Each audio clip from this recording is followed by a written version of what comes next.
Monster Train 2 proves there was no need to reinvent the wheel in order to relight the fires of this outstanding deck-building roguelike. Not that they ever really went out. I mean, I've been playing the 2020 original almost daily for years. It stays very similar to the roots of Monster Train, with the same 3-tiered tower defense structure where you optimize your unit placement and spells against incoming waves of invaders, and choose your path along the tracks, though this time that path is headed up from a relit hell to the gates of a corrupted heaven instead of down.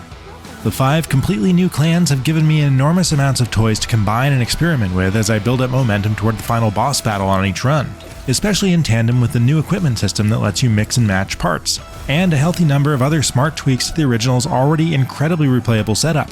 In fact, Monster Train 2 is easily among the most compulsively replayable games that's ever gotten their hooks into me. I've already sunk over 90 hours into it, mostly on Steam Deck, and there's no sign of losing steam.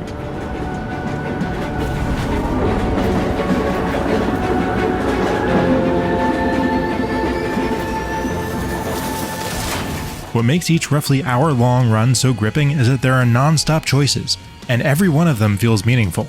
Which 2 factions will you pair up? Which of your primary faction's 2 champions do you take? And which of their 3 very different skill paths do you lean into?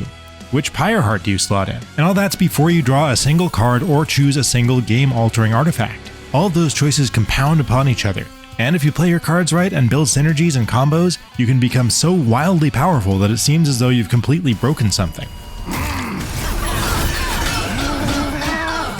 But then, as you rank up and the enemies in subsequent runs become more powerful, it quickly becomes clear that if you don't break it, it will break you.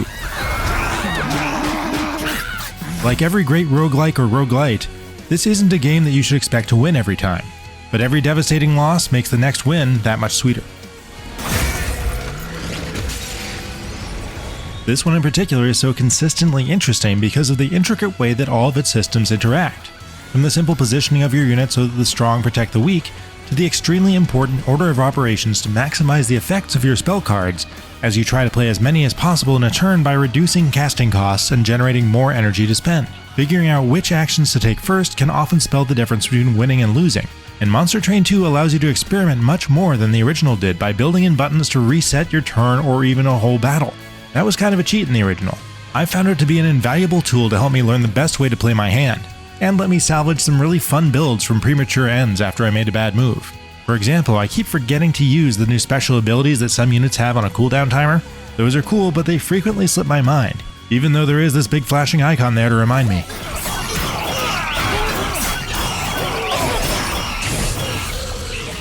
Randomness will always play a huge role in a game like this. Sometimes I end up with a weak deck that bites the dust on the first or second battle, even after a couple retries. Sometimes it's dynamite out of the gate, but then gets utterly destroyed by a boss that counters my strengths. It does tell you at the start of a run which major bosses you'll fight, so you can plan to counter them if you think ahead. But one thing that makes Monster Train 2 at least a little bit more predictable than the original is that now there is always a deployment phase at the beginning of every battle, guaranteeing that you'll have a chance to plop down at least a few units before the action starts. Especially if you're packing a deck full of spell cards and buffs, it's reassuring to know that you aren't going to end up without anybody to cast them on for several turns. A new layer of complexity is added in the form of these equipment cards. They let you buff a unit with anything from more attack and defense to special abilities like growing spikes when you're attacked, trample, lifesteal, or building more permanent attack power with every kill, just to name a few. Some of these interact in awesome ways with the unit's natural abilities, and you can even combine 2 pieces into one to double up on bonuses. And because these equipment cards are shuffled back into your deck for every battle, you're encouraged to swap them around to different unit types for different effects. On top of that, there are these new room cards, which can be used to enhance each of your 3 floors with special effects. They're another rich opportunity to augment your characters with even more complex piles of modifiers and multipliers.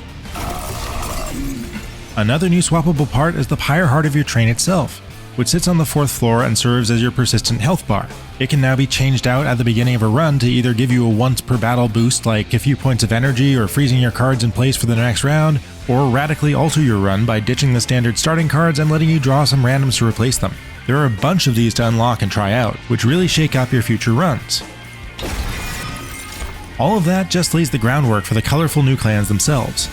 These 5 factions are just as amusingly goofy looking and smartly designed as those that came before them. And there's no end to the fantastic combos you can come up with by playing with their special abilities. They all have too many fun things about them to list, but my favorite to play as has to be the fungus-based Underlegion. Many of their units and spells build up a huge stack of damage over time decay, which is similar to Frostbite. That melts enemy into piles of goo, or they can focus on spawning increasingly powerful stacks of mushroom soldiers. And sometimes when the stars align, the act of spawning the mushroom soldiers triggers even more decay and regen. The Mad Scientist-themed Lazarus League is my runner-up. They're largely focused on the new gear system, and their roster includes several weak units that come with equipment grafted onto them. When they die, it becomes available to attach to anybody else, giving them a fun Frankenstein's monster theme I love to play with. If that's not your style though, you can focus on potion mixing to create increasingly powerful cocktails that grant rage, regeneration, sap, or unstable, which makes friendly or enemy units explode if their health drops below the number of stacks. Sometimes I'll let fate decide by randomizing my selection, and I'm never sad when it lands on the Pyreborn Dragons, because if you can stack Avarice, which gives you money on every attack, their thirst for gold funds all the unit, spell, and gear upgrades money can buy.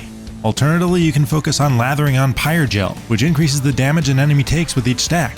With either of these approaches, you'll also earn golden eggs that can be cashed in for bonus artifacts between battles, or held onto for bonuses to certain units that are more powerful the more eggs you have in your cache. Then you have the Banished, fallen angels who focus mostly on building up Valor, which is basically a new spin on Rage, that buffs both damage and, for the front unit anyway, armor generation. Some units earn Valor by moving, so using spells and abilities to shift them from front to back or between floors creates a highly mobile style of play that's completely unique to them. Others build Valor through Revenge, which triggers whenever they take damage, beating damage sponges who both get spongier and hit harder the more they soak up. Finally, there's the magic-focused Luna Coven, who, like the Stygian Guard before them, are my personal weakest faction because I'm not as good at building spell damage as I am at buffing up a Juggernaut unit. Even so, I've found success with them by making use of units that build their power as the moon cycles between full and new every turn, or as often as you make it with spells. They can also specialize in building up conduit stacks on units that serve to amplify their spell power on that floor. And if you slot in a Mage Blade weapon, it enhances their attack as well.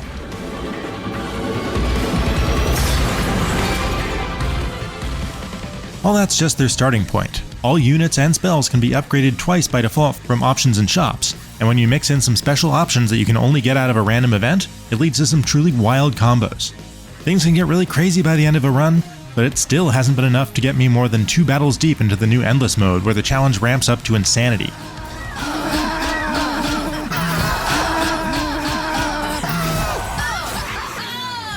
On top of the traditional customizable runs with increasing challenge tiers that unlock every time you beat one, up to 10, and randomized daily challenges that throw in 3 often dramatic game-changing mutators, there are a set of 21 hand-built dimensional challenges to play through. These range in difficulty from pushover to a couple I had to try multiple times just to get started. But they do unlock some extra stuff like new Pyre Hearts and the ability to cosmetically customize your train's 3 floors. I wouldn't say they're vastly different from the mutators you get from a daily challenge or the community challenges, but I'm all for more ways to play. Finally, there's a bit more story this time than the first game's simple setup. It's told through these visual novel-style cutscenes you can watch between runs. It's mostly inessential goofiness between greedy dragons, honorable mushrooms, wacky Frankenstein monsters, etc. It's not bad at all, it's just kind of superfluous next to other innovative roguelike storytelling like that of Hades or Blue Prince, and given that it's not voiced or fully animated, it's hard for there to be a breakout personality among them. But considering it is entirely optional to read, there's certainly no harm in building a little character around this cast of monsters and their creative, cartoonish designs.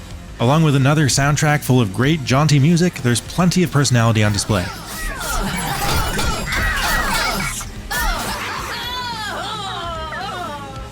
Overall, there's just a tremendous amount of content here. This last bit may be a little bit spoilery if you've been watching trailers and looking forward to launch, so if you're already sold on Monster Train 2 and like surprises, skip to the end.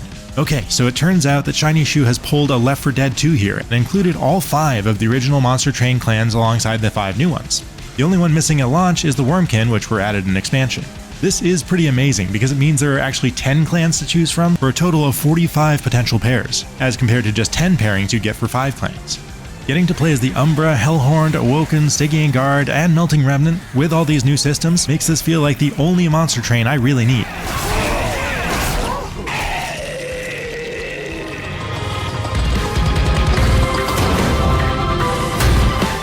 Monster Train 2 is a fantastic upgrade for what was already one of the best deck-building roguelites out there. Its new equipment cards layer on even more ways to build a team of super powerful monsters, and its 5 new clans of delightfully weird characters are every bit as ripe for experimentation and unexpected results as the original cast. You can play it dozens of times and not take the same approach twice. And even if you choose the same starting options, you have to adapt and think on your feet to make the most of what fate decides to give you. I can easily say right now that its endless challenge and the pleasant surprises I'm still discovering within it will keep me coming back for hundreds of hours. For more, check out our reviews of Deliver at All Costs and The Precinct. And for everything else, stick with IGN.